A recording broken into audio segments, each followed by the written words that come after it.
Welcome to this explainer. Today, we're unearthing the story of how an everyday, ordinary economic object literally revolutionized an entire state's identity. Think about the coins or bills in your wallet right now. They likely feature the faces of presidents, monarchs, or some famous historical figures. But what exactly happens when a massive empire decides to completely erase human faces from its money?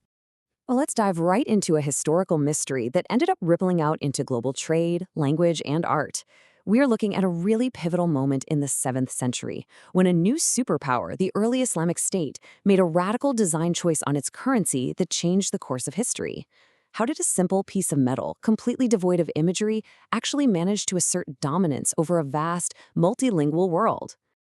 To understand the sheer scale of this change, we first have to look at the economic foundations of the early Islamic State. Section 1, the first Islamic currency. Moving away from Roman and Persian reliance. In the early days, during the era of the Prophet Muhammad, the state established an economic system based on gold and silver. They specifically used the customary weights of Mecca and Medina, but here's the catch: they didn't actually mint their own money yet.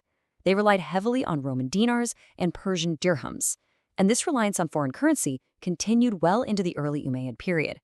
It really wasn't until the year 74 after the Hijra that Caliph Abdul-Malik enacted a massive sovereign shift and finally minted the first distinctly Islamic currency. Now, what's so fascinating here is the historical detective work involved. For a long time, there was a serious debate based on the famous historian Tabari's documentation that this minting started in the year 76H. But, as we know, history is often rewritten by physical evidence. A surviving artifact, a gold coin featuring an early image of a standing caliph, was discovered, and it was stamped clearly with the year 74H. That single physical object immediately clarified the timeline debated by scholars, proving exactly when the minting actually kicked off. So the crucial takeaway here is that when Abdul-Malik finally started minting these coins in 74H, he wasn't just pulling a new economic standard out of thin air. Not at all. He was finally implementing the exact economic weights and measures established decades prior by the Prophet Muhammad.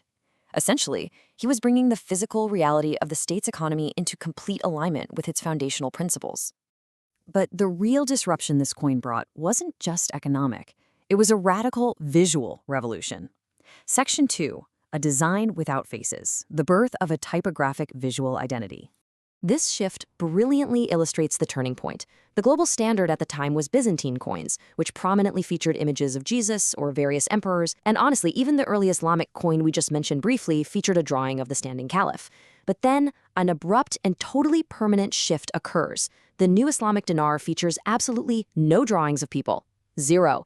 It becomes a purely text-based, icon-free design featuring the Shahada and Islamic mottos. So, why this sudden shift? Well, it comes down to religious counsel. The ulama, the religious scholars of the time, advised the caliph that drawing full pictures of living beings was prohibited in Islam, and Abdul-Malik listened. By adhering strictly to this theological advice and enforcing a hard rule of having absolutely no drawings of people on the currency, the state inadvertently created one of the most striking, modern-looking visual identities in history. It was a text-first design that broadcasted its core beliefs everywhere that coin traveled. Instead of a ruler's face projecting power, the currency utilized bold text as its primary imagery. The central inscription reads, "Allah is one, Allah is the eternal, He did not beget, and He was not begotten." Now, this wasn't just decorative text, this was a direct theological response to the Byzantine coins that depicted Jesus. Because they strictly adhered to the rule of no drawings of people, they used the Arabic script itself as an incredibly powerful tool of communication and visual dominance. This commitment to Arabic script on the currency certainly didn't happen in a vacuum. It actually triggered a massive domino effect. Section 3, Arabization of the state. How a coin triggered a bureaucratic overhaul. Let's break down how the administration transformed. Initially, when the Islamic State first expanded, they simply kept the existing Christian and Zoroastrian clerks in place. This meant the taxation offices were run entirely in Greek and Middle Persian, or Pahlavi. Next, the military bureaus shifted to Arabic, since the army was Arab. But the real game-changer arrived with Abdul-Malik's decree. Along with minting those purely Arabic coins, he mandated that Arabic and Arabic alone was to be used for all state administration moving forward. The ripple effect of this language mandate was absolutely astounding. Suddenly, whether you were Muslim or non-Muslim, you had to use Arabic for state business. Because career opportunities in the expanding bureaucracy were now strictly tied to this one language, indigenous populations quickly adopted Arabic as their native tongue. It was so remarkably effective that even Christians in the region of Ash-Sham began conducting their religious services in Arabic.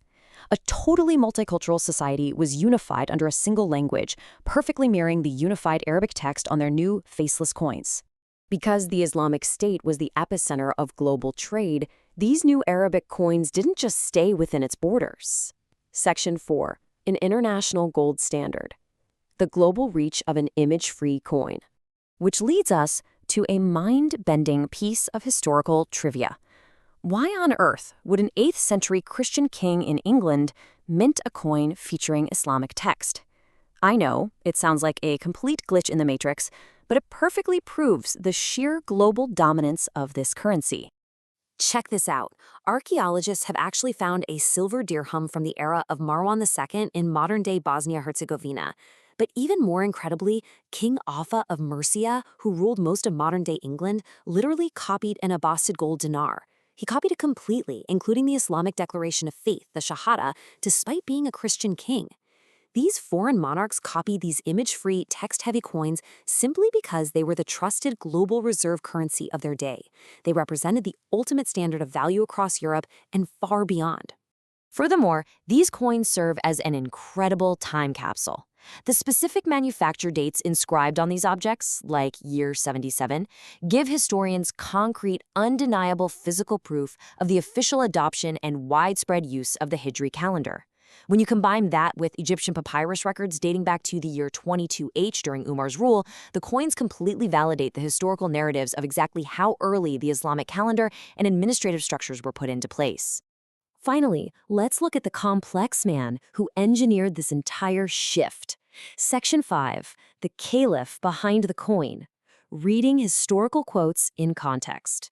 Abdul-Malik is recorded as telling a mocking congregation, "Anyone who after today says to me, 'Be conscious of Allah,' I will have him beheaded." Now, on its own, this sounds incredibly harsh, right? It's frequently used by some modern writers to paint early rulers as wildly corrupt tyrants who absolutely refused accountability. But as this explainer aims to show, context is literally everything when we're looking at these historical fragments. When we map the broader context, a much more complex picture emerges. Abdul-Malik spoke those words immediately after defeating Abdullah ibn az-Zubair, who was the legitimate caliph in a brutal civil war. Abdul-Malik viewed az-Zubair's Makkan followers as rebels. While the historical sources don't excuse his harshness, they do objectively reveal a ruler trying to ruthlessly crush a rebellion and stabilize a deeply fractured empire. And paradoxically, at the exact same time he's doing this, he was rebuilding the state's infrastructure, winning decisive battles like Sebastopol, and constructing breathtaking architectural marvels like the Dome of the Rock in Jerusalem. It really makes you wonder, doesn't it? We've seen how a strict theological ruling of having no drawings of people accidentally birthed a typographic masterpiece, a masterpiece that unified an empire's language and became a global gold standard. A single coin tells a sprawling story of civil war, religious identity, and massive bureaucratic overhaul. So look around you. What will our modern everyday objects say about us, our beliefs, and our divisions to the historians of the future? Thanks so much for joining me on this explainer, and keep questioning the history behind the objects you use every single day.